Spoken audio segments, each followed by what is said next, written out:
जय हिंद फ्रेंड्स, मैं उमेश आप सबका एक बार फिर से नंदन एजुकेशन पॉइंट में स्वागत करता हूं।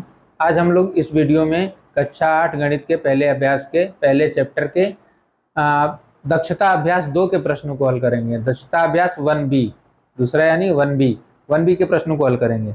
तो आइए शुरू करते हैं। पहला प्रश्न कह रहा है यदि x का मान -3/5 है और y का मान -4/7 है तो हमें दिखाना है। क्या दिखाना है? दो भाग हैं। पहला भाग कह रहा है कि x और y के गुणनफल का जो निरपेक्ष मान है वो x के और y के अलग अलग निरपेक्ष मानों के गुणनफल के बराबर है। और दूसरा भाग कह रहा है कि x और y के भागफल का जो निरपेक्ष मान है, मतलब भाग देने पर जो निरपेक्ष मान मिलेगा उसका x के और y के दोनों के अलग अलग निरपेक्ष मानों के भागफल के बराबर है। तो आइए शुरू करते हैं। पहला प्रश्न क्या है कि अगर x का मान इतना है -3/5, y का मान -4/7, तो पहला प्रश्न कह रहा है कि माड x इंटू वाई यानी x और y के गुणनफल का जो निरपेक्ष मान है किसके बराबर है? माड x इंटू माड y के, यानी x के निरपेक्ष मान और y के निरपेक्ष मानों के गुणनफल के। तो हम इसको पहले बायां पक्ष LHS ले लें। तो LHS हमारा क्या है? माड x गुणे y। तो इसमें हम माड x की जगह किसको रखेंगे? -3/5 को, और इसमें गुणा किसका करेंगे? -4/7 का। ठीक।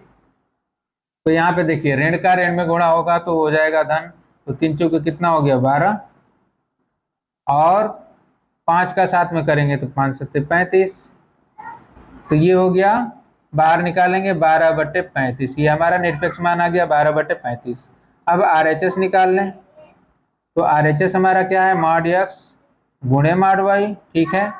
माड x की जगह पे हम कितना रख दें? x की जगह पे -3/5, और y की जगह पे कितना रख दें? तो -4/7। ठीक है। अब जब निरपेक्ष मान निकालेंगे तो ऋण हो चाहे धन, बाहर निकलेगा तो धन ही रहेगा ना।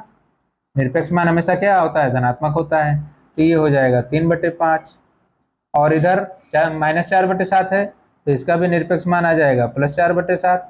अब गुणा करिए तो 3 चौके 12, अंश का अंश में और हर का हर में, 7 5 35। तो ये कितना आ गया? 12/35। यहाँ पे कितना आया था? यहाँ भी 12/35 आया था, यहाँ भी 12/35 आ गया। अतः हमको क्या मिल गया? LHS बराबर RHS, दोनों बराबर हैं, इसलिए हमको क्या मिल गया? माड x गुणे y बराबर माड x गुणे माड y, यानी x और y के गुणनफल का निरपेक्ष मान दोनों के निरपेक्ष मानों के गुणनफल के बराबर है। यही आपको दिखाना था, यही दिखाना था, यही दिखाना था। अब इधर देखिए, यहां भी हम क्या करेंगे? LHS पहले ले लेंगे। तो माड x भागे y, माड x कितना है? तो x की जगह पे आप रखेंगे ऋण 3/5, और इसमें भाग देना है किससे? y से, यानी ऋण 4/7 से। तो देखिए भागफल है तो इसको हम गुणनफल में बदलेंगे। उसके लिए क्या करना होगा? भिन्न बदल जाएगी हमारी, यानी अंश का हर और हर का अंश कौन सी? दूसरी वाली को। तो यहाँ पे देखिए -3/5 और गुणा में कर दिया, ये हो गया 7/-4। अब ऋण अंश में हो चाहे हर में हो, पूरी भिन्न ऋण मानी जाती है, यानी पूरी परिमेय संख्या ऋणात्मक हो जाती है। तो अब क्या करेंगे? देखिए ऋण 3 का 7 में गुणा कर दीजिए तो ऋण 21 आ गया, और 5 का ऋण 4 में करिए तो -20 आ गया। अब ये माइनस और माइनस कैंसिल भी कर सकते हैं, नहीं भी करेंगे तो बाहर निकालेंगे तो आपका 21/20 हो गया। एक तो ये मिल गया हमको। अब RHS देखिए क्या कह रहा है? माड x भागे माड y कह रहा है। ठीक। तो माड x कितना है? तो x की जगह पे हमको लिखना है -3/5, और जो आएगा उसमें हम भाग देंगे माड y का, तो y की जगह पे लिखना है -4/7। ठीक है। अब आप माड x को बाहर निकालेंगे, यानी 3/5 को बाहर निकालेंगे, इसमें भाग करनी है किससे? 4/7 से। तो फिर क्या करेंगे? भाग को गुणा में बदलेंगे, तो ये आपका इन्वर्ट यानी उल्टा हो जाएगा, अंश का हर और हर का अंश। तो ये तो 3/5 रहा, लेकिन जब इसको हमने गुणा में किया तो ये उल्टा हो गया, अंश जो है हर बन गया और हर जो है अंश बन गया। अब गुणा कर दीजिए, 7 तिरिके 21 और 5 चौके 20। ये भी कितना आ गया? 21/20। यहाँ भी कितना आया था? 21/20। यानी इन दोनों से हमें क्या मिला कि जो RHS है वो LHS के बराबर आ गया। तो LHS कितना है, अतः हम क्या लिख सकते हैं, LHS का मान लिख दें mod x भागे y बराबर, RHS आया है तो RHS का मान लिख दीजिए mod x भागे mod y। यही हमें दिखाना था, यही क्या करना था, हमको दिखाना था, यही दिखाना था, ठीक ना। तो इस प्रकार से हमने प्रश्न संख्या 1 को हल कर लिया। आइए अब प्रश्न संख्या 2 पर चलते हैं।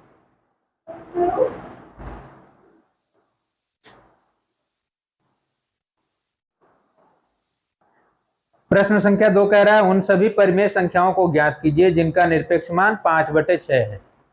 तो देखिए हमें उन सभी संख्याओं को ज्ञात करना है जिसका निरपेक्ष मान कितना है, 5/6 है। माना x का निरपेक्ष मान, मान लेंगे ना, हमें पता तो है नहीं कि किसका है, तो हम उसको मान लेंगे कि x का निरपेक्ष मान 5/6 है। कितना है, 5/6 है।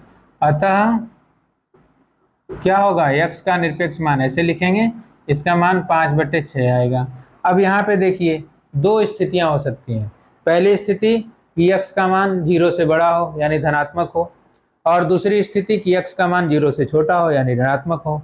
तो दोनों स्थितियों में क्या आएगा, पहली स्थिति क्या है कि यदि x का मान जो है 0 से बड़ा है, ठीक, तो अगर x का मान 0 से बड़ा है तो इसका मतलब अगर हम mod x निकालेंगे तो ये आएगा +x, क्योंकि 0 से बड़ा है तो ये धनात्मक आएगा, और इसका मान आपको मिल जाएगा 5/6, यानी x का एक मान हमको मिल गया कितना, 5/6। और दूसरी स्थिति आती है कि यदि x का मान 0 से छोटा है, यानी mod x का मान आपको -x, यहाँ पे जो 0 से छोटा है तो mod x का मान तो 5/6 आएगा, लेकिन x कैसा होगा, यहाँ पे ऋणात्मक होगा, इसका मान आएगा 5/6। यानी -x का मान जो है 5/6 है, तो x का मान कितना आ जाएगा, यहाँ से हमको x का मान मिल जाएगा -5/6, ठीक है ना। पहली स्थिति क्या थी, धनात्मक थी, यानी x धनात्मक है यानी 0 से बड़ा है तो ये धनात्मक रहेगा, इसका मान 5/6 है तो x का मान +5/6 आ गया। दूसरी स्थिति की वो 0 से छोटा है, मतलब x ऋणात्मक होगा, तो अगर ऋणात्मक है तो पहले ही हम इसको ऋण x लिख लें अंदर, ऋणात्मक है 0 से छोटा है, लेकिन इसका निरपेक्ष मान हमेशा धनात्मक आएगा, 5/6 आएगा, यानी ऋण x का मान 5/6 आ रहा है, तो x का मान कितना आएगा, वो आएगा ऋण 5/6।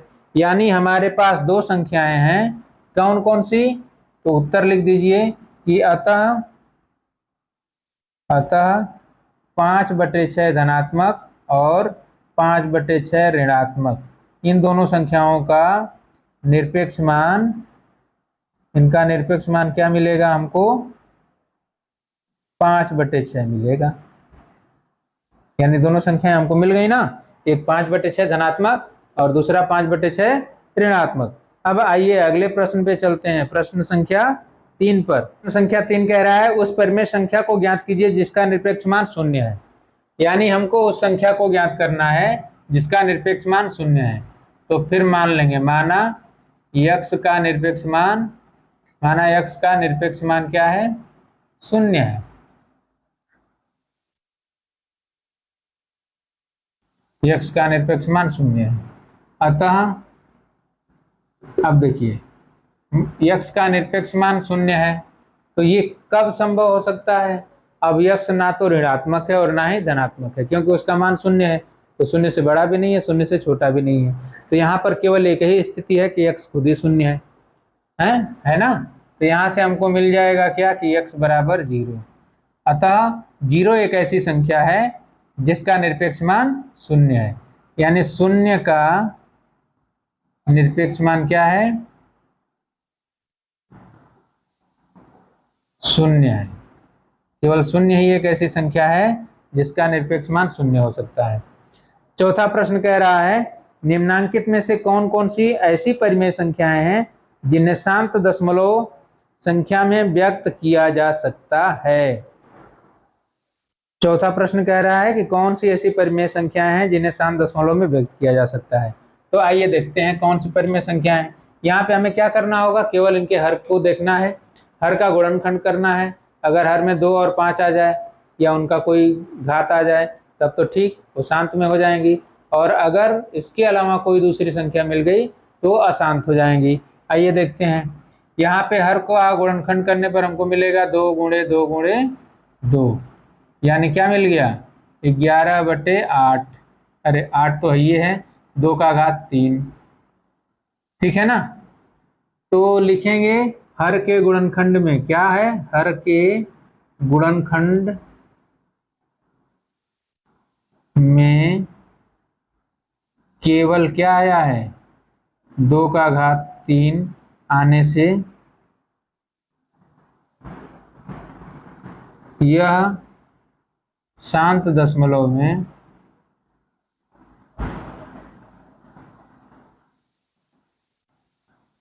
बदला जा सकता है। इसको हम किस में बदल जा सकते हैं, शांत दशमलव में, शांत दशमलव में बदला जा सकता है। दूसरा कौन सा है, दूसरा है 24/7। तो यहाँ पे देखिए, यहाँ भी हम क्या करेंगे, यहाँ पे गुणनखंड क्या करना है, अकेली संख्या है 7 जो है अभाज्य संख्या है, तो इसके हर में लिखिए, हर में 7 आने के कारण इसे शांत दशमलव में नहीं बदला जा सकता, शांत दशमलव में नहीं बदला जा सकता।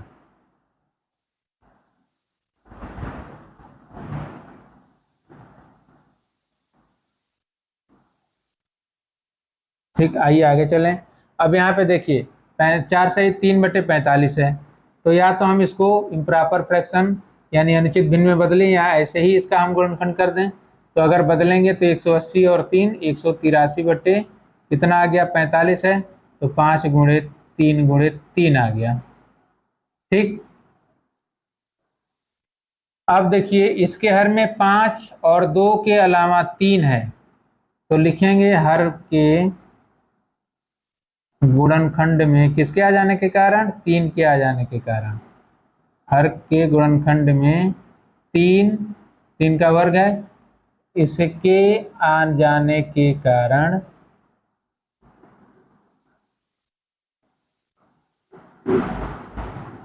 इसे शांत दशमलव में नहीं बदला जा सकता, इसे शांत दशमलव में नहीं बदला जा सकता।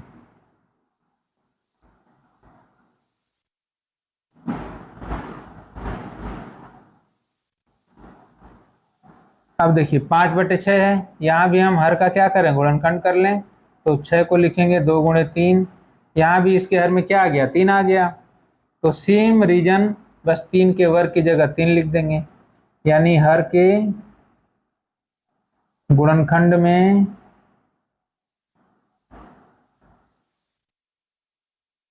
तीन के आने के कारण, 2 और 5 के अलावा जैसे ही कोई दूसरा आ गया तो क्या होगा, 3 के आने के कारण इसे शांत दशमलव में नहीं बदला जा सकता, इसे शांत दशमलव में नहीं बदला जा सकता, शांत दशमलव में नहीं बदला जा सकता। क्यों, क्योंकि क्या आ गया, 2 और 5 के अलावा कोई दूसरी संख्या आ गई।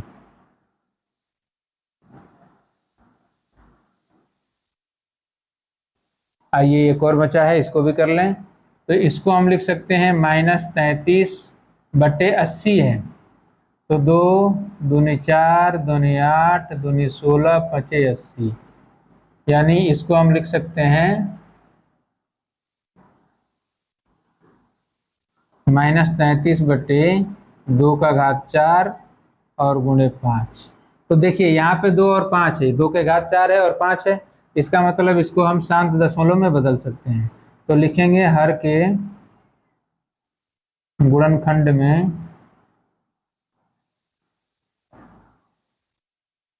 दो का पावर 4 गुणे 5 के आने के कारण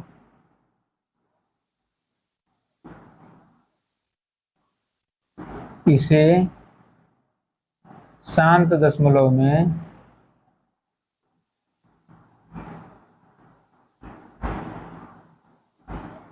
बदला जा सकता है।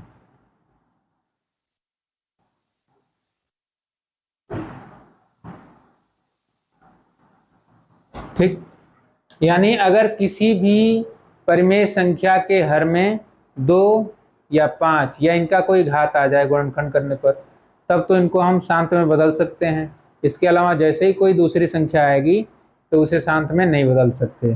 तो ये आपका प्रश्न संख्या 4 था। अब आइए अगले प्रश्न पे चलते हैं, प्रश्न संख्या 5 पर। संख्या 5 कह रहा है कि निम्नांकित में से किन किन परिमेय संख्याओं को अशांत आवर्ती दशमलव संख्या में निरूपित किया जा सकता है। यहाँ आपसे पूछ रहा है कि किसको अशांत और आवर्ती दशमलव संख्या में निरूपित किया जा सकता है। तो आइए देखते हैं इसको। सेम प्रोसेस, क्या करना है हमें, हर को देखना है। यहाँ पे हर में 7 है, ठीक है ना, तो लिखेंगे इसके हर में 7 होने के कारण 7 के होने के कारण इसे अशांत आवर्ती में, इसे अशांत आवर्ती में बदला जा सकता है।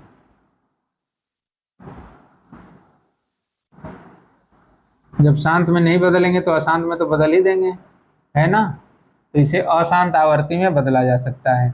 अब यहाँ पे देखिए, इसका जब आप गुणनखंड करेंगे तो 3 का वर्ग आ जाएगा, 3 गुणे 3। तो यहाँ इसके हर में 3 के आने के कारण, इसके हर में 3 के आने के कारण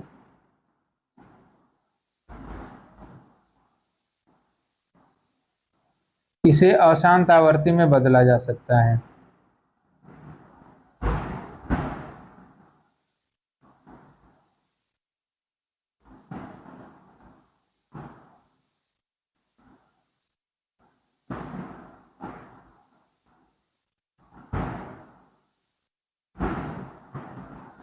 यहाँ पे आइए, ये कह रहा है 3/5, तो इसके हर में 5 है, तो इसका मतलब इसे शांत में बदलेंगे, अशांत में नहीं बदल पाएंगे। तो लिखेंगे इसके हर में 5 के आने के कारण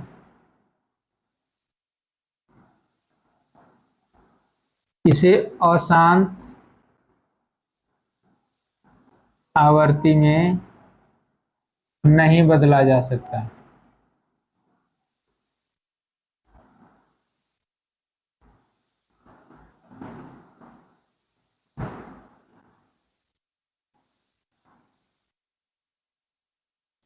आइए इसका गुणनखंड करें, तो ये है 30, तो 17, 2 गुणे 3 गुणे 5। अब यहाँ पे देखिए 2 और 5 के अलावा 3 भी है, ठीक, तो जैसे ही 3 आया तो ये अशांत हो जाएगा, यानी लिखेंगे इसके हर में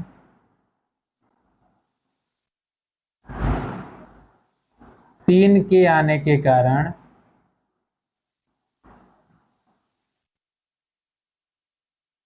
इसे अशांत आवर्ती में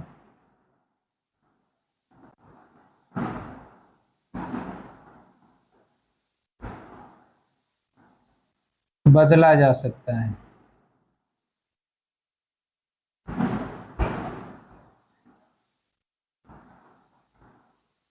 इसका करते हैं, तो ये आपका -5/28 है, तो 2 गुणे 7, 4 7 28। अब देखिए यहाँ पे 2 के अलावा 7 आ गया, तो जैसे ही शांत आया, अरे 7 आया, तो ये अशांत हो गया, ठीक, तो इसे भी लिखेंगे इसके हर में 7 के आने के कारण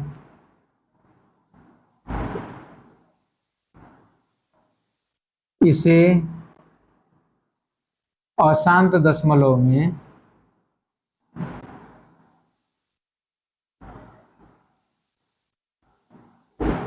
बदला जा सकता है।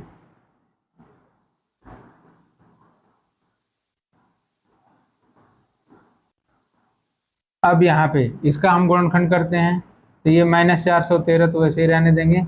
इसको करेंगे तो देखिए इसमें 5 से भाग जाएगी, 5 से भाग देंगे तो 5 एकम में 5 बचा 1, 10 तो 5 दूनी 10 यानी 2, और 5 एकम 5 यानी 121 हो गया। तो 11 का वर्ग हो गया है।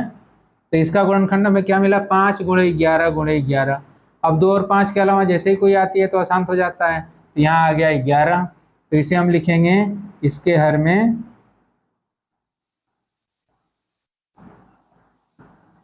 11 का वर्ग आने के कारण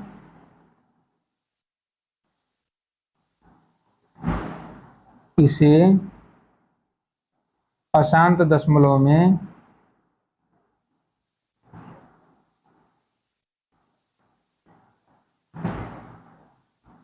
बदला जा सकता है।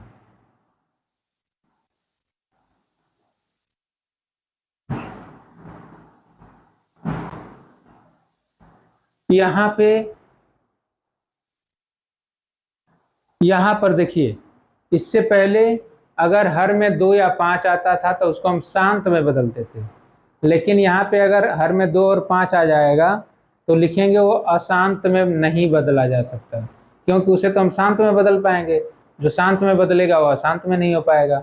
अशांत का मतलब कि उसका कभी अंत नहीं होगा। तो इस प्रकार से हमारा प्रश्न संख्या 5 पूर्ण हुआ। अब आइए प्रश्न संख्या 6 पे चलते हैं।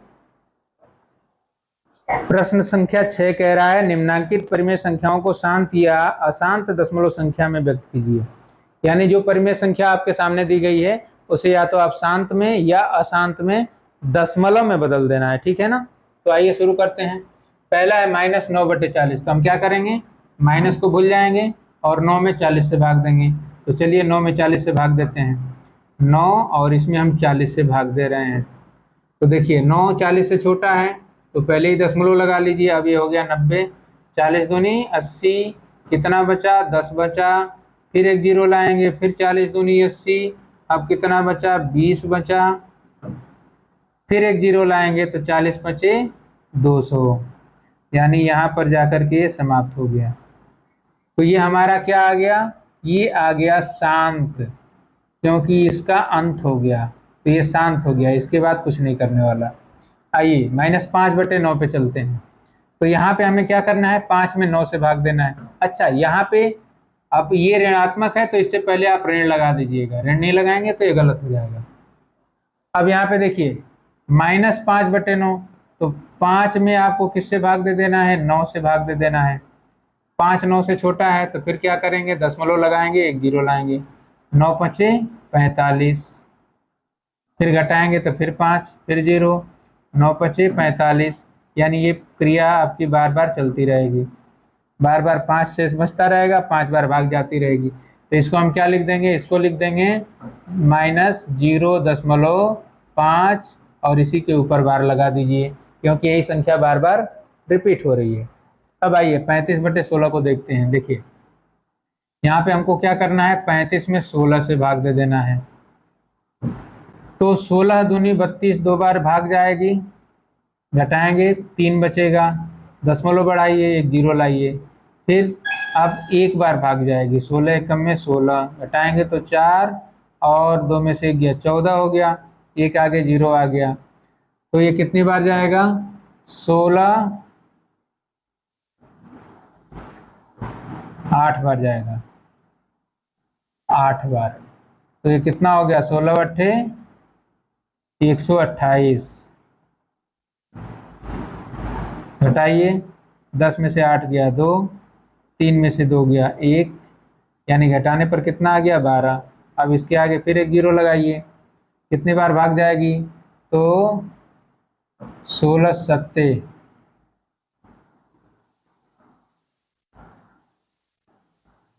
अब बचा 8, घटाने पर जीरो 5 बार, 16 5 80, यहाँ पर जाकर हमारी भाग समाप्त होती है।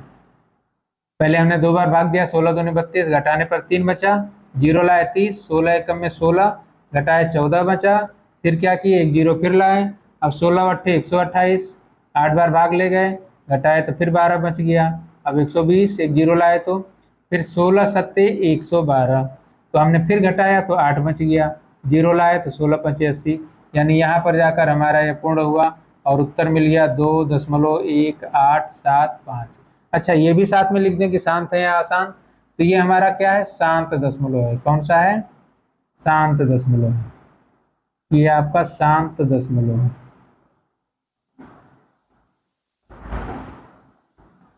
और जहां पे अंत नहीं होगा वो अशांत दशमलव है। ये कैसा है, अशांत दशमलव। यहां पर भी आपका कैसा हो गया, ये शांत दशमलव हो गया।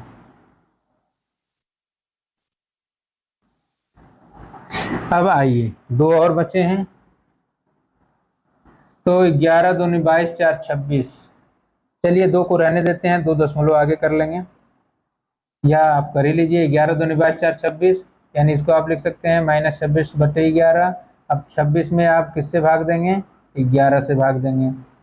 तो 11 दूनी 22, घटाएंगे बचेगा 4, दशमलव बढ़ाइए 0, 11 तियां 33,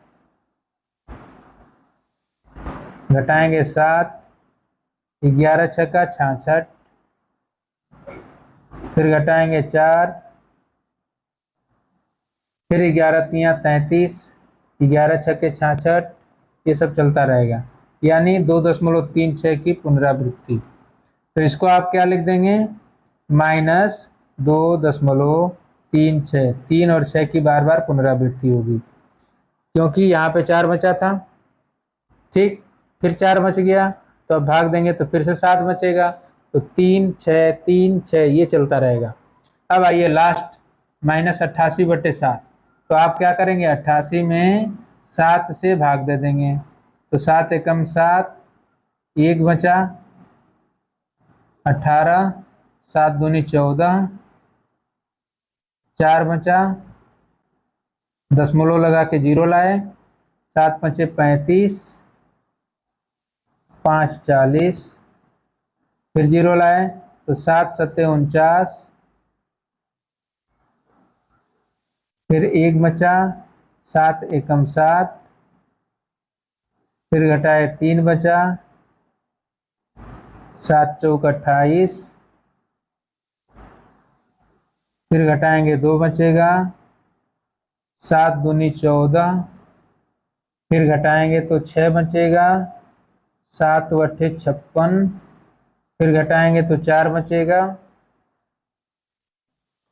और 4 बचने के बाद फिर यही पुनरावृत्ति हमारी होने लगेगी, कहाँ से, 5 से।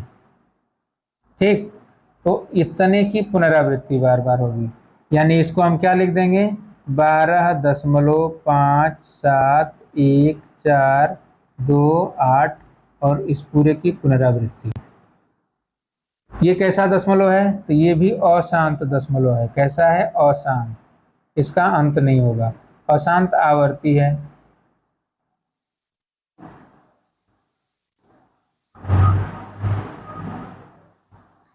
ये कैसा था, तो ये भी अशांत आवर्ती दशमलव है।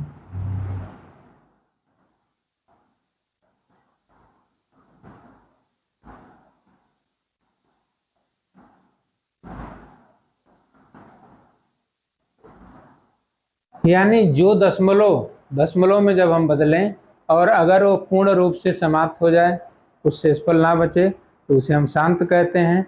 और अगर शेषफल बच रहा है या फिर से वही रिपीट होने लग रहा है, पुनरावृत्ति हो रही है, तो उसे अशांत आवर्ती कहते हैं। ये आपका प्रश्न संख्या 6 था। आइए अगले प्रश्न पे चलते हैं, प्रश्न संख्या 7 पे। प्रश्न संख्या 7 कह रहा है, निम्नांकित परिमेय संख्याओं को भिन्न में बदलिए। जो हमें दे रखा है इसमें, इसे किस में बदलना है, भिन्न में। तो भिन्न में बदलने के लिए आप क्या करेंगे, देखिए दशमलव को छोड़कर बाकी संख्या लिख लीजिए। तो यहाँ लिखेंगे तो आया 15, और बट्टे में 1 के आगे उतना ही 0 लगाइए जितने स्थान पे दशमलव है। तो 1 2 3 स्थान पे है तो 3 0 लगा दीजिए और इसको सरल कर लीजिए। तो 5 से भाग जाएगी, 5 के 15, 5 दूनी 10, 0 0 कट के आगे, यानी ये आ गया 3/200। 0.105 का मान हो गया कितना, 3/200। अब आइए ऐसे ही इसको करते हैं, तो इसको लिखेंगे 84/100। क्यों? क्योंकि 2 स्थान पर दशमलव है, तो ये क्या आगे 2 जीरो। अब ये किससे कटेगा? 4 से कट रहा है, तो 4 दूनी 8, 4 एकम 4 और 4 दूनी 8, 4 पंचे 20। ये आपका हो गया 21/25, यानी 0.84 को आपने क्या लिख लिया? 21/25। अब इसको बदलेंगे तो ये आपका आएगा 12,625 और बटे में 1 के आगे 3 जीरो यानी 1000। 3 स्थान पर दशमलव है तो 3 जीरो। अब इसको आप या तो सीधे 25 से काट लीजिए, ये या तो एक एक करके काटिए। पहले 5 से काटते हैं, तो 5 दूनी 10, 2 बचा, 5 पचे 25, 1 बचा, 5 दूनी 10, 2 बचा और 5 पचे 25, यहाँ 200 हो गया। फिर आप इसको 5 से काट सकते हैं, तो 5 पचे 25, फिर 0 और 5 पचे 25, इसको भी काटना पड़ेगा, तो ये हो गया 5 चौको 20 यानी 40 हो गया। फिर 5 से आप काट दीजिए, तो 5 एकम में 5, 5 एकम में 5, 0, 5 एकम में 5, फिर ये 5/40, यानी इसका मान कितना आ गया? इसका मान आ गया 101/8। ठीक, तो यहाँ पे 0.015 बराबर आप लिख देंगे 3/200।